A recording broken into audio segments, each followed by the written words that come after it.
outsiders don't need to come to the funeral, haha. On the night my kind father-in-law passed away, a wake was held. Those were the words of my mother-in-law, who had thrown all the care for my father-in-law onto us, my husband and I. What? Yes, it's a family ceremony, so outsiders should refrain. And remember, Dad's inheritance of $2 million is ours, my sister-in-law said, to which my husband responded in surprise. Brother, sister, what are you talking about? It's Dad's funeral, and about the $2 million. My mother-in-law replied, seemingly irritated. We're not giving the inheritance to you, the youngest one. You should renounce your right to inherit. That's selfish. I don't care about the inheritance, my husband said, and I continued in a teary voice. Exactly. Let us say our proper goodbyes to father-in-law. Then my mother-in-law glared at me. Why are you, an outsider, acting like family? By the way, Dad told the nurse to call you at the last moment. Could it be that you were having an affair with my father? My brother-in-law and sister-in-law exaggeratedly showed disgust. Ew, dirty. Were you trying to seduce Dad to get his inheritance? Michael, you married a terrible woman. I clenched my fists tightly. To treat my gentle husband and father-in-law so poorly, and even suspect an affair between my father-in-law and me? I couldn't believe such horrible people existed. With a calm voice, I said, Understood, we won't attend the funeral. My name is Mary. I'm turning 32 this year. I met my husband Michael in college through a club we both joined, and we got married. I work in public service, and my husband works in an IT company. We both work and live happily together. Michael, it's about time to bring fresh clothes for your father, isn't it? Oh, right. Thank you always, Mary. On this day off for both of us, after doing some shopping, we headed to the hospital where my father-in-law was admitted. Oh, Michael, Mary, so nice to see you too. Lying on the bed in the private room and smiling, my father-in-law had a stroke last year and is left with paralysis on the left side of his body. Since then, he's been hospitalized and diligently undergoing rehab. It was quite cold outside, Dad. I see. You both take care not to catch a cold.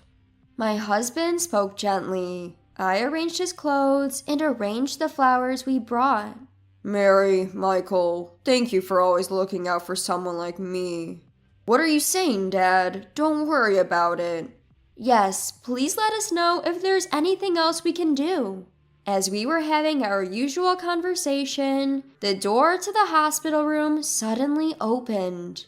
Then my mother-in-law, brother-in-law John, and sister-in-law Emily rudely entered the room. Upon seeing us, my mother-in-law said conspicuously, Oh, it's you, Michael, and what was your name again? At her words, my brother-in-law and sister-in-law chimed in. Hey, Mom, that's a bit much, don't you think? Ha. Just because she's the leftovers bride, ha. That's right. Her name is Maria, right? Haha. I kept silent, looking down. We had been married for 3 years, and I had met my mother-in-law numerous times. It's impossible that they don't know my name. Hey, Mom, big bro and sis, stop being rude to Mary, my husband Michael said in an irritated tone. His mother exaggeratedly shrugged her shoulders. Oh, I was kidding. Why are you so mad? A joke. You guys always... Michael tried to continue, but his mother cut him off. Enough! We're going to have a family discussion now. You two are excused. We're family too. Michael protested, but his elder brother shooed us away with a shh gesture. You third wheel and still want to hang around? Get out already, haha. My sister-in-law also chimed in, giggling. Yeah, this discussion doesn't concern outsiders like you. Michael looked upset. He turned to me and said, "Let's go." I bowed to my father-in-law, who was troubled by the situation, and left the hospital room with Michael. On our way home, Michael apologized to me. "Mary, I'm truly sorry for my family's behavior." I shook my head and responded, "No, you're the one who's truly hurt, aren't you?" Michael managed a weak smile at my words. He was born as the third and youngest child. From what he had told me, his mother had always favored his older siblings, and she ignored him most of the time. According to Michael, his mother never attended his school events like parent-teacher conferences or sports days. While his siblings were always gifted expensive new things, he only got hand-me-downs that were old and worn. Even as a child, he had learned not to ask for anything. While his underachieving siblings were funded through private universities, Michael, who was a good student with good grades, was told by his mother to work after middle school and that she wouldn't pay for his tuition for higher education. Michael had to take out student loans and attend a public high school and a relatively inexpensive state university, where he managed to find his current job. When I met his family for the first time after we decided to get married, his mother showed no interest. "I don't care what you do," she had said, not even offering us anything to drink. His brother and sister looked at me with amusement, making fun of me. "You really must be a masochist to marry such a leftover, haha." "Absolutely. You must really have a peculiar type, haha." My husband has always been treated as an inconvenience to his family, a third wheel. This treatment didn't change even after we got married. We were consistently left out of family events such as weddings and funerals. As a result, we were later scolded by relatives for not showing up, asking, "Why didn't you attend?" "But my father always had my back," Michael said, squinting his eyes. When Michael was a child, his father was often away on business trips, hardly ever at home. However, on occasions like Christmas and birthdays, even when Michael didn't receive a gift from his mother, his father always made sure to have something for him. Despite his busy schedule, there were times he took off work to attend Michael's graduation. When we got married, it was only his father who seemed genuinely happy and blessed us. A kind father-in-law, always concerned about us. But to his family, his wife and other children, he was merely a convenient ATM, treated callously. So when my father-in-law fell ill, it was us who took on the task of his daily care and looking after him. "Michael, I promise to look after both you and your father," I told him. Grasping my hand, Michael thanked me, saying, "Thank you. I really appreciate you."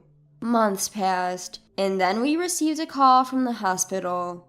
My father-in-law had suffered a stroke again. By the time we arrived, it was too late. My father-in-law had passed away. Dad, I wanted to do more nice things to you and be a more devoted son."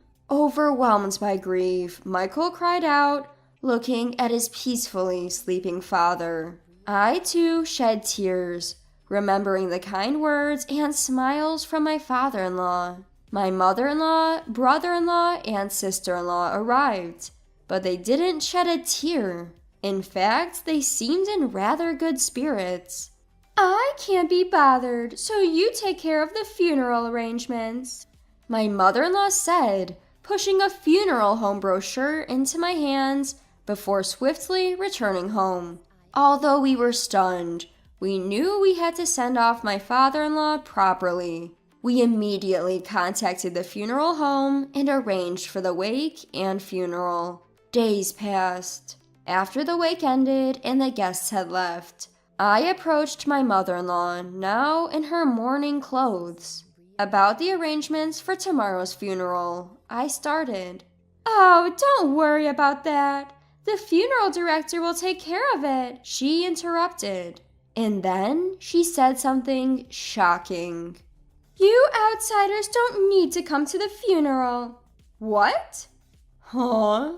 Michael and I exclaimed in unison. Smiling slyly, brother-in-law John chimed in. Thanks for taking care of Dad all this time, but we don't need you guys anymore. Don't come to the funeral. What? What do you mean? I asked, shaken. Then my sister-in-law Emily continued. Exactly what we said. This is a family funeral.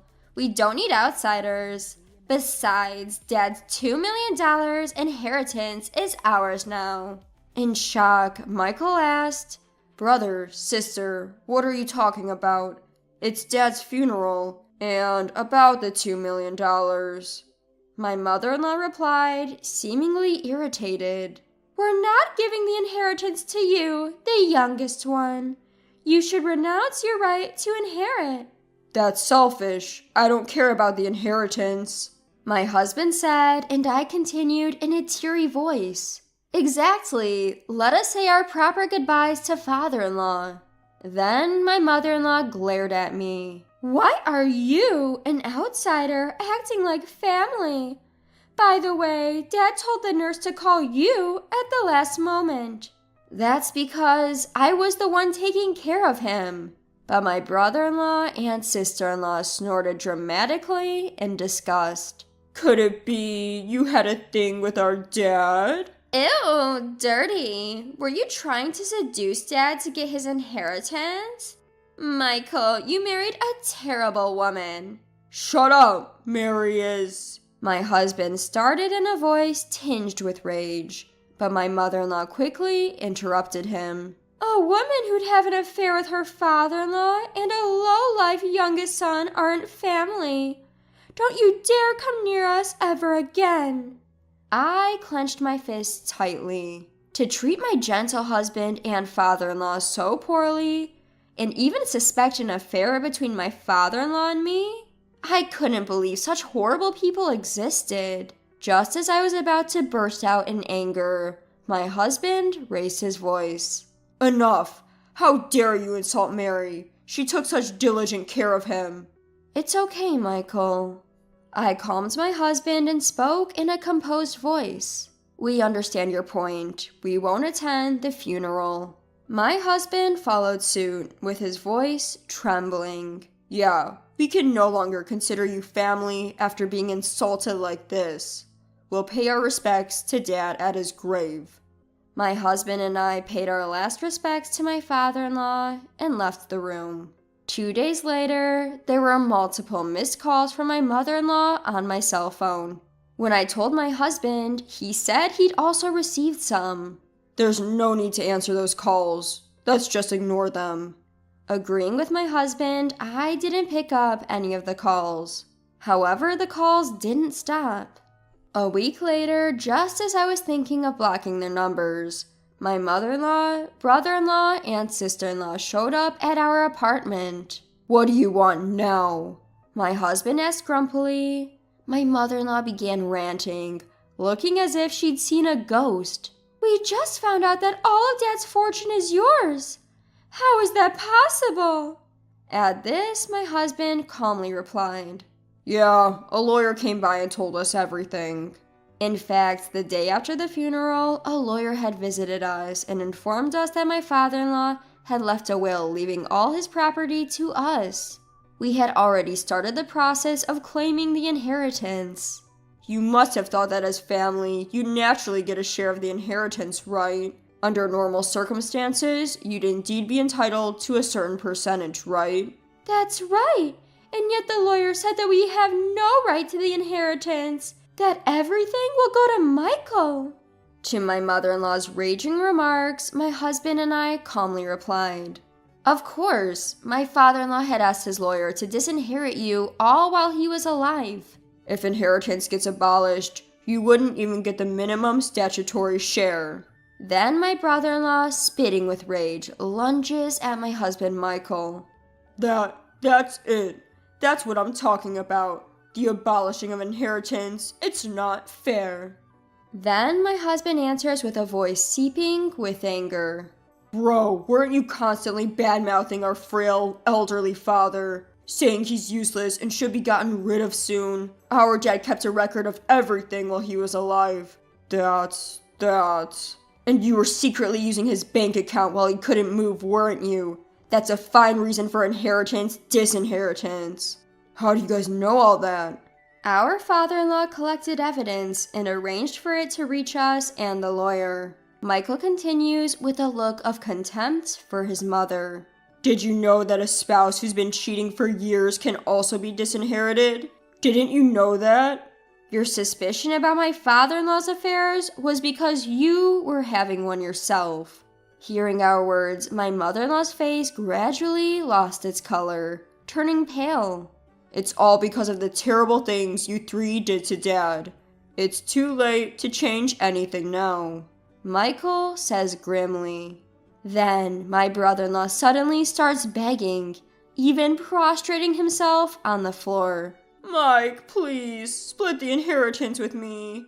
I need money because my business failed.